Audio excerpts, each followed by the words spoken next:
And it was wild because you have a live audience there, right? So you're taping in front of a live audience. So you get that feeling of performing just like in theater. You're getting real-time reactions from the audience. You're getting applause. So it was really, really rewarding. We don't really make shows like that anymore. Those 3-4 camera shows in front of live audiences are very rare today. But back in the 90s, that's how we did them. Hi, I'm Stacey Jackson. And I'm Roy Bassnett. Join us for the Gen-X-Perience Podcast every other week. So if you were born between 1965 and 1980, that makes you a Gen Xer. And that being the case, that makes this podcast for you. We are interviewing the most amazing people from all over the world in all walks of life, discussing culture, music, and politics. The range is incredible. You're going to get to hear some wonderful stories. So join us every other week for the Gen-X-Perience Podcast. I'm Stacey Jackson. And I'm Roy Bassnett.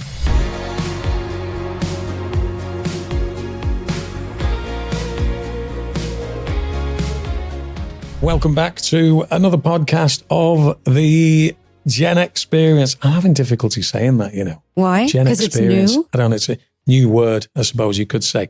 I'm Roy Bassnett, and that is... Stacey Jackson. There she is. Now, this is another one of those episodes. If you're new to what we're doing here, we basically take a look at things that happened in the 1980s with people who were there. And it's not necessarily always going to be the case of people who were there, because if you seem to remember when we had our very first quiz, that you and I, that were from the period, the 1980s, were beaten in the quiz by Laura, the producer, who didn't exist in the 1980s. I know, but so she's very trivia-centric, this one. She knows things that people just don't know. I know. A lot of youngsters are like that. How many times, I bet you've done it with your kids and you're in the house and you think, you know, there'll be a quiz comes on and there might be something in 1980 and you go, how did you know that? How do you know that piece of music?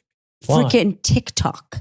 Is it? They keep, yes, you know, the 80s is so on trend right now, right? It's not just about, you know, us living in it, but it's just so on trend. That's why we're doing this. I mean, obviously we're doing this for many reasons, but the fact that, you know, people are so inquisitive about what went on in the 80s. And there's a lot of TV shows that are happening in the 80s. A lot of the music is influenced by the 80s. You know, it's a huge deal. And so we decided to take this and sort of expand on the 80s and into sort of like the audience that we have, which would be the Generation X audience, and talk about not just music from the 80s, but movies, culture, fashion, you know, just everything that, you know, that happened in the 80s and the experience growing up in that time and how it influenced us to become who we are today. Our next guest, obviously, is a perfect example of that. Oh, yeah. Well, right. Okay. It is guest time. I guess so. I opened the door. You may as well. Yeah. And I've got to say, you know, as soon as you brought up the subject of the 1980s fashion, it's great that you're still wearing it. Now, you have nothing. You ain't seen nothing yet. Hang on. I need to address something before we speak to the guest. I'm really excited about speaking to the guest. But if we remember from episode 1, I actually put the headband on. Oh no, we're not doing the headband yet, are we? Well, You're not prepared to put the headband on. No, I don't want to ruin the hair. I'm barely going to hold the ear things on my head. No, I'm just kidding. I could put the headband on. Can we have the headbands? Oh, right. He's making me wear a headband. I was forced to wear the headbands. Well, right.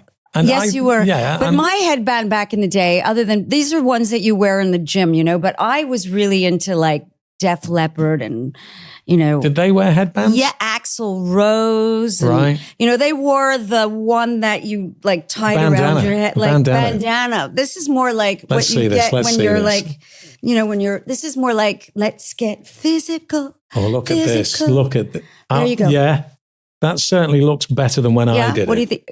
Yeah, I know. Rock the headband, right? You epitomize. You look just like Jane Fonda. You know. Do you know what? It actually suits you. And I've got to say, I think that's a look that you should maintain. For those of you who are only listening, I just flipped in the bird. Okay. Well, listen. We can get the opinions of our guests because it's time for you. Yes, we can, because you knew me back in the day. So, are you going to introduce this guy or am I? Oh, you know him. He's your buddy. Let's have it. So, yes, he is my buddy. So, our next guest, and I'm going to put the headband and the earphones on. Okay. So that I can hear our next guest, who's joining us by Zoom. He's a dear friend of mine. We've known each other since we were like 12.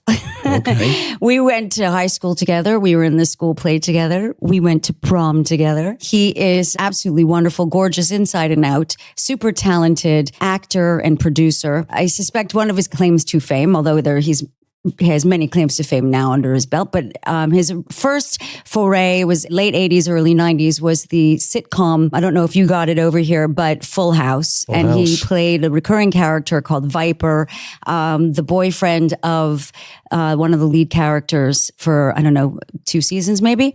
But on that note, I'm going to introduce David Lipper. Let's have it. Yes. David, are you with us? Hi. Okay, David, should I take this thing off my I want David's opinion. I'm having David's flashbacks to the 80s and my memory of you then. Yeah. Yeah. He's near to tears there looking at you. Yeah, the I can headband. see- I can yeah, see it. the- He's very emotional about your look. At least It's a giant flashback for me to what we all used to look like. Mhm. Yeah, we did. I had hair I- similar to that. Yes, you did. You had long, big hair. You did. In fact, lot of hair. I think I wish I had some of it now. You still have hair. Look at my friend over there. That's me. Yeah, he needs a little help. Yeah. You can He needs a abuse the little hair. Yes. Okay, this Yeah. is really good for my mental state. He I'm needs sorry. a lot of help. I'm Right, okay. sorry. I'm sorry. You don't make Right, me feel bad. You Canadian people know how to hurt. Go on, you carry come on. on. We are the nicest people. If you ask We anyone, really are. we really are. If you ask what passport would you want to hold? Like what's like you can travel anywhere. What's the passport everyone would say, I'd want to be a Canadian. I feel proud. I really do. And I have an American passport too. So does David, and a British one. Okay. And I don't have the British one. Right. Yeah. It used to be fun when you were able to be part of the EU, but now Right. There now you go. it doesn't help. But No. yeah, I'm very, very proud to be a Canadian. Okay. Well, and let's to listen. know David. Well, listen. Let's get into it, David. If I can just interject there, because we want to obviously talk about your career, my favorite genre of movies, horror movies and stuff. But let's go about. This was mentioned. Stacey mentioned the prom. Right. Okay. Am I right in assuming that you were her prom date? Tell us about that night. And are you still mentally scarred by it? I don't remember it. It was in the 80s. So it was a long time ago. But all I come on, can it was tell you just is yesterday. I have looked at pictures of it, and Stacey looked beautiful, and I had a horrible mullet at the time. So I definitely made the picture much worse. Stop. But You're so kind. but we were a cute couple, I would say, for prom. And, again, it's hard to remember the 80s at this age. But all I can say is we had big hair. Both of us had big hair. And I don't know, Stacey, what else can we say I about don't it? know. I told Roy that I wish I had taken stock out on Elnet or something. I'd be a billionaire by now. The amount of hairspray we used back then was I probably went through a can a day. We destroyed the ozone layer. Yeah. Yes, it's Gen X are responsible for that. 100%.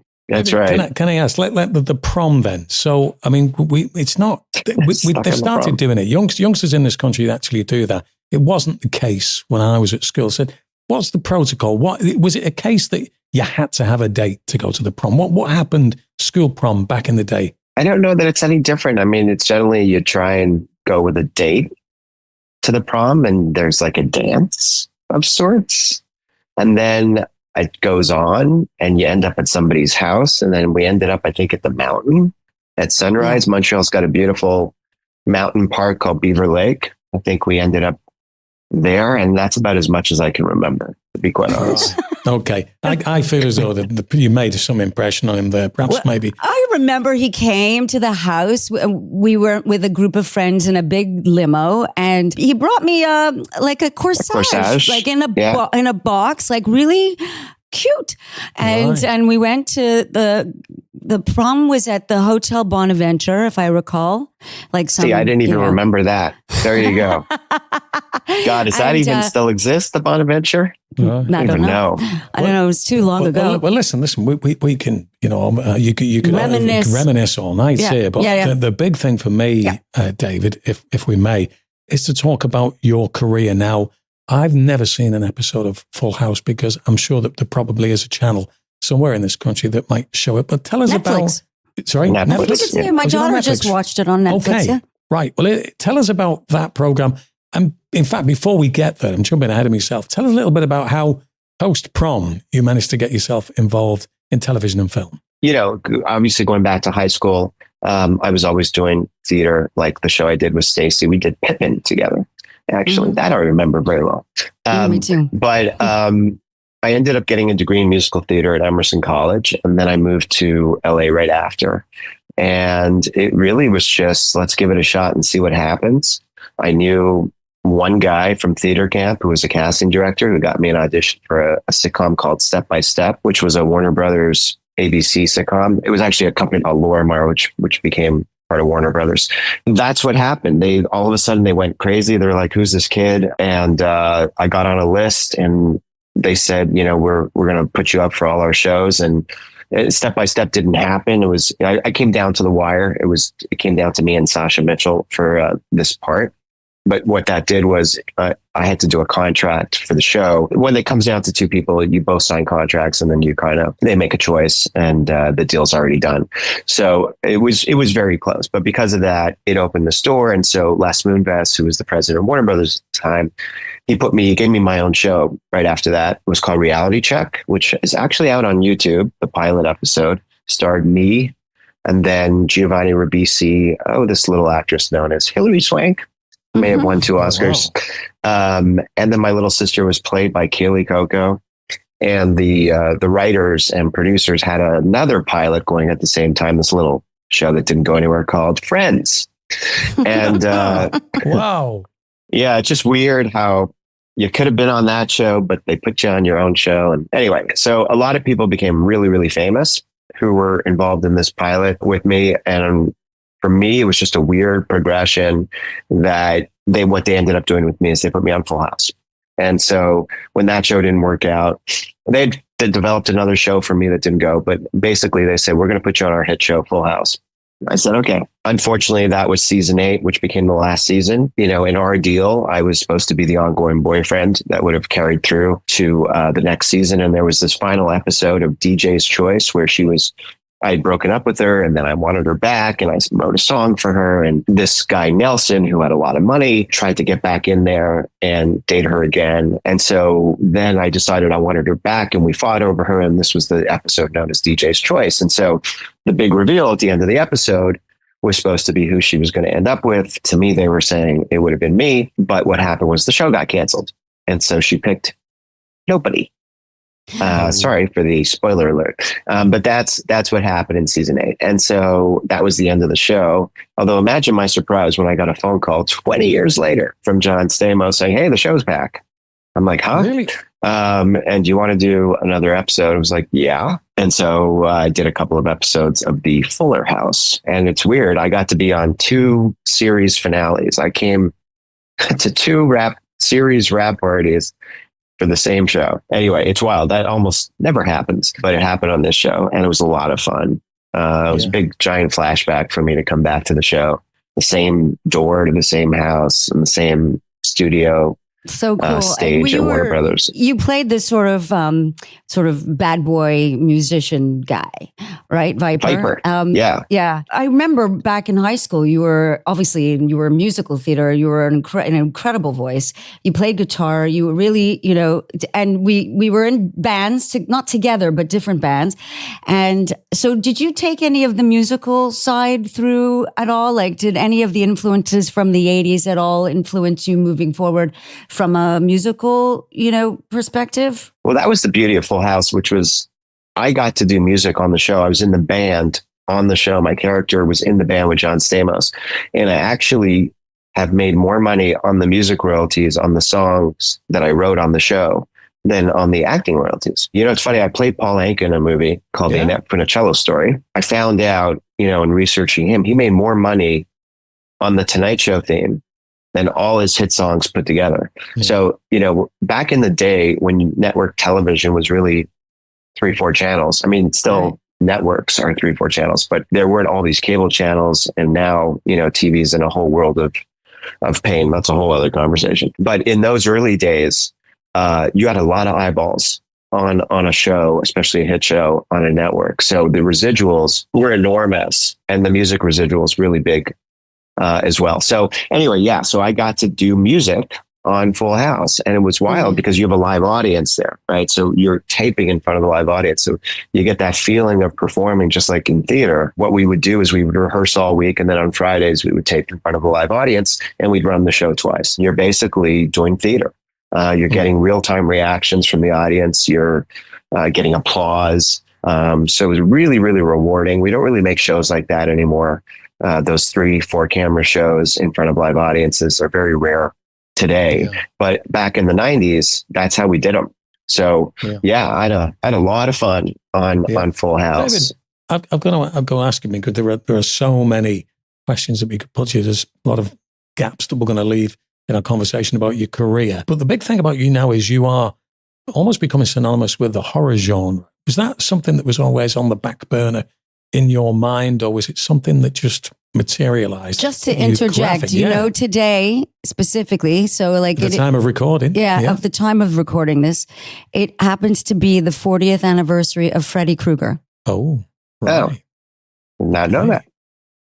Wow. All right. Wow. That just made me feel really old just now. Okay. Sorry to interject there. But anyway, you had a really good question. Yeah. So, tell us about how tell us about all that influence. Look, I've always loved horror movies, but really this happened in like 2016. A friend of mine, he had been nominated for a short film for an Oscar, was a promising director and went through his own stuff. And he kind of said, hey, let's do a movie together. Let's write it together. Let's make it together. I'll direct it. You star in it. And that was really the genesis of what became now a big producing career. So we wrote the script together called The Unwilling. For us, it was just the most common sense of how do we put a movie together that we can do for not very much money is a horror movie, right? How do we get away with budget concerns and time concerns and everything else? So what we did is we wrote this movie called The Unwilling, which has done really, really well. You can find it on YouTube at this point. And I think we have over 6 million views on one of those movie channels. And we just said a horror movie would be easiest. And then I love morality tales. What I love about horror movies is there's always a clear theme. There's always a clear moral to the story. Be careful what you open. Be careful of whatever it is. It's a warning to us to rethink certain things in our lives. And I love that element of the horror movies. It's not about the scares. And I love also finding humor in horror movies. So to me, if you make a really fun, good horror movie, there's going to be a lot of comedy in it, which is the ones I've directed have a lot of that. But again, it's that morality tale that I love so much about good horror movies. So we did that with The Unwilling. In this case, it was be careful what box you open. This mysterious box that appears at the reading of a will. And we just had so much fun with it. Jonathan, he got to direct it and I got to star in it. And I wrote the characters, especially my character, David. I always call my characters David on the scripts I write, which is funny. Very original. If you see A Christmas Letter, I called myself David as well, which is a Christmas movie that's done very well that I wrote and starred in. Yeah, the idea was let's, write some stuff that I can really develop a character that I want to play, that has all the obstacles that you want as an actor. It's something actors need to choose when it's not on the page, but how much easier when it's on the page. So I created a character who had agoraphobia and had OCD, and all of these are mental and physical challenges that make it difficult to achieve your objective. And that's always really good for an actor, to give himself obstacles to make the quest more difficult so it's more rewarding when you win at the end. And so that was really the start of it. And then, somebody called me, my friend Ivo Raza, who had directed me in a film a long time ago, said, hey, I've got this movie called Reboot Camp and I want you to star in it. And do you want to produce it? And I said, sure. And then I put that one together. And then my first film that I directed, Deathlink, was a horror film. Once again, because I said, if I'm going to direct something, it's got to be a genre I understand and a script I think I can pull off with a certain budget range. And of course, the pandemic broke out in the middle of my movie. And somehow I finished this movie with half a crew, no stunt people, and just choreographed the stunts myself and got it done. And what was a 16-day shoot became an 11-day shoot. And then I went, I can shoot during a pandemic. So I shot 5 during the pandemic period of lockdowns and pre-vaccine, including that Christmas movie. And all of a sudden I was a producer. And that's where things really took a turn because Bobby Daly offered me an opportunity to partner up with him. And we created Latigo Films in the fourth quarter of 2021. And we've made 19 movies ever since then. Wow. So Bobby really brought me to the next level, and we signed with CAA. And that's a very big deal. I'm so proud of you, David. I'm overwhelmed with like your journey. It's just incredible. And I wanted to ask you. I was going to ask about you brought up Reboot Camp, but about the films now with in Stacey terms of Jackson, with Stacey Jackson, who did a little bit of it. Yeah, I've seen it where you sing it. And the other thing about Boot Camp is, of course, you had the incredibly talented Ja Rule in it. Ja Rule, it was but it was great.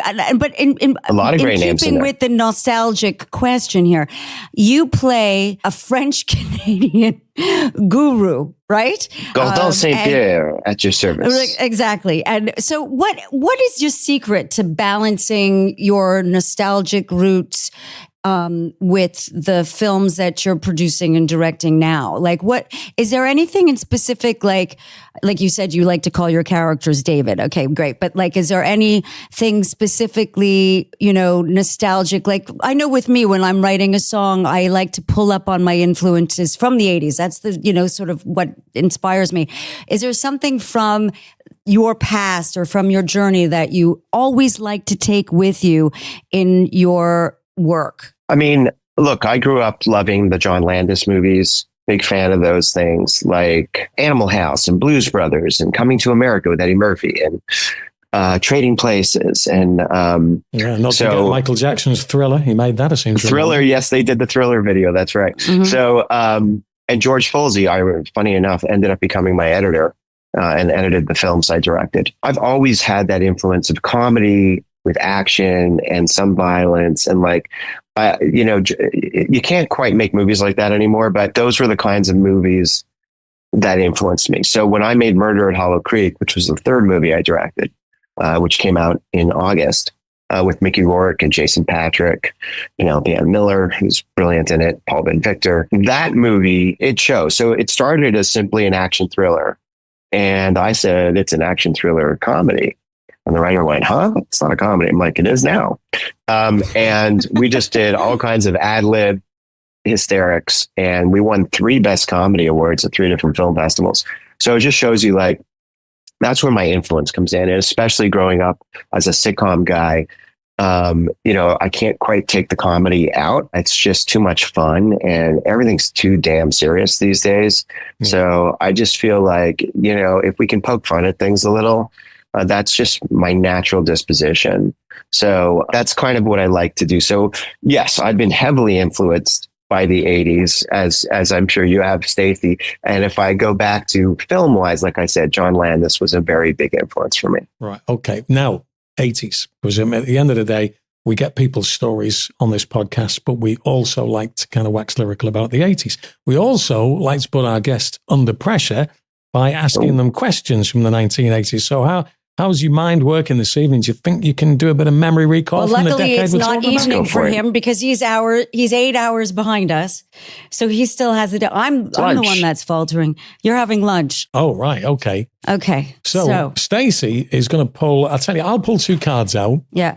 Right. And you pull 2 cards out and you get a total of 4 questions that we're going to ask you, But they're random. We're pulling cards out from the top of the deck and we don't know what's on the bottom. We don't know what it is. It's just 80s trivia and you just have to get best 2 out of 3. Right. Basically. But there's 4 in total. If you get 4 out of 4, then you really are an aficionado of the 80s. So do you want to go first? Yeah, sure. This is where I have to put the glasses on. Hold on. With the headband and everything. With the headband and the earphones. You look like you should be at Woodstock now. A lot of accoutrement happening here. Okay. Which charity group's first single sold 3.5 million copies? Charity group? I don't even know what that is. Like a band that's a charity band? Something like, I can think of an obvious one here. But yeah. Charity band. It's a band that... Remember, this is the 80s. The 80s. Like all their profits went to charity kind of thing? Yes. Is that what that means? Mm-hmm. I don't know that. I don't know a charity band. Yes, you do. I do. Are we right? If we're given a clue, give me a we're hint? assuming this is In a fact, collective. you've actually said the word a few times. In fact, should I tell you? Should I give you a hint? That's not how a I'll quiz give you a works, hint. Stacey. Okay, You don't I'll give me give an you a answer. hint. I'll give you a hint. It's what you put on your boo-boo. Really? Well, I had Neosporin, an idea. Now I haven't. Not Neosporin. rubbing alcohol, peroxide. No. Oh, peroxide. What do you put on to cover your boo-boo? Platinum blonde. I don't know. Is that? I'm trying to do a Band that right? Oh, God, what a dreadful clue! Oh, that's that not a was. band. That's an event. You mean? No, it's a That's not a charity band. group. It's a charity group. Oh, Okay, I thought that you meant was okay. like the name. I thought you meant the name of the band. So Band Aid, Right, Live okay. Aid. Okay. Yeah. Right, I'll tell you what. I'll do It's the okay. next I one. screwed up mine as well. I'll do the next one here, and then Okay. we'll go back to you. Right, I've got a feeling you're going to get this one. I'm taking you back to 1982. Who duetted with Paul McCartney on the 1982 hit "Ebony and Ivory"? Oh, obviously. Stevie Wonder. Hey, Yay! there you are, you see? Yeah, that's a good one. I don't know Okay. if you're going to get mine. Maybe As long you as I will. understand the question, I should do just fine. Hey, I just reading them. I did not I write let's them. thinking about a name of a band that does charity. That's why I said all their profits go to charity. It's the band. I tell right. you what, if you were presenting Jeopardy, they really would be in jeopardy, wouldn't they? Yes, absolutely. Oh my Okay. God. All right. What is the name of the cat in the Smurfs? Oh, fine. Oh my God. I actually do know this, but I don't know why I know this. Like my brother used to watch them. Was not a Smurfs guy. I got to be honest. Okay, then I I'll just, ask you another question then. Dopey. I No, don't if know. you're- no, it was not Dopey. It was Ezreal. Have you But That's I real. did know that. I wouldn't have got. Okay. Looks like I tell you, David, your questions are always better when they come from me. I think you're more in the level. Please. I seem to be. I've got better questions. Okay, I yeah. think here. What company patented the instant camera in 1986? Kodak. Polaroid. I got to take your first answer, I'm afraid. It was Polaroid, but it wasn't Kodak. But you know, I changed it right away. As a Polaroid. I think he got it. He totally give it. got I it. said You it. have I to give him corrected that. myself very quickly. Yes, there wasn't even a half a second between his changed answer. They did it. He Well, didn't, and he didn't lock in the answer. So No. that's Okay. wasn't locked Polaroid in. was my final answer. Yes. I love the way the rules of engagement change. Well, you know, he's a every time personal we do friend. this. Yeah. I went like this. Kodak. Polaroid. Yeah, exactly. Yeah. Okay. Well, we'll let you off. Listen, David, we're almost out of time on this. What are you working on at Yes. the moment, and when are we likely to be able to see you? So I just wrapped on a film with Liam Neeson and Zachary Levi called As Hotel you Toronto. do, The yeah. title's going to change. So that look out for that. Off the Grid with Josh Duhamel. We just wrapped on that as well. So we just shot those two movies in the fall, and I'm gearing up to direct a film called The Neglected. It's a script I wrote with a guy named Adam Levine, and I'll let you guys know about that when we get it done. Right. But I'm very excited about that movie. That'll be the fourth one I've directed in the last few years. Oh my God, that's incredible. I'm so proud of you. Honestly, I'm like, Thanks. I just want to squeeze you. I'm so happy for you, honestly. And and especially since you're so super busy that you've taken the time Stacey. out of your day.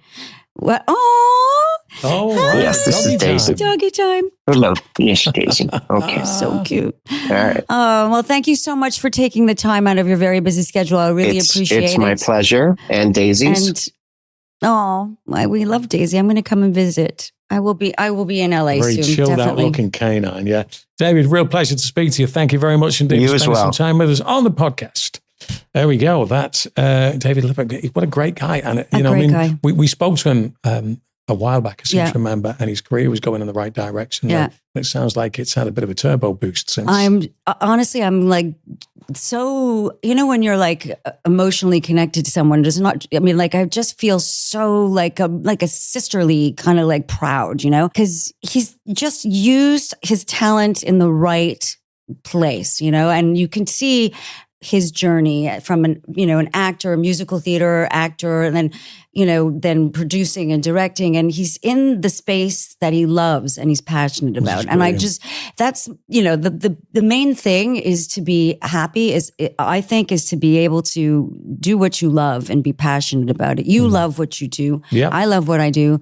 And I think if you feel happy, with what you do, you can be just happy with everything else and what's around you. And my takeaway from the podcast today, not least some of the great stuff that David came out with, but also your clue for that question where the charity song, when you said it's something you put on your boo-boo, was probably the worst clue I've ever heard. I was going somewhere with that question until you threw the clue in, and then it was over. For me, I would have easily said Band-Aid with that clue. Like, what else do you put on a boo-boo? Where's the boo-boo? Yeah, well, you don't know what a boo-boo is? Well, in the way you worded it, I thought it was your tits, to be honest with you. Like, and I thought that's what you were talking about. And that's why I thought, is there a charity band called Bra or something? I don't know. Okay, this is where this sort of American and British thing just... You're not wrong there.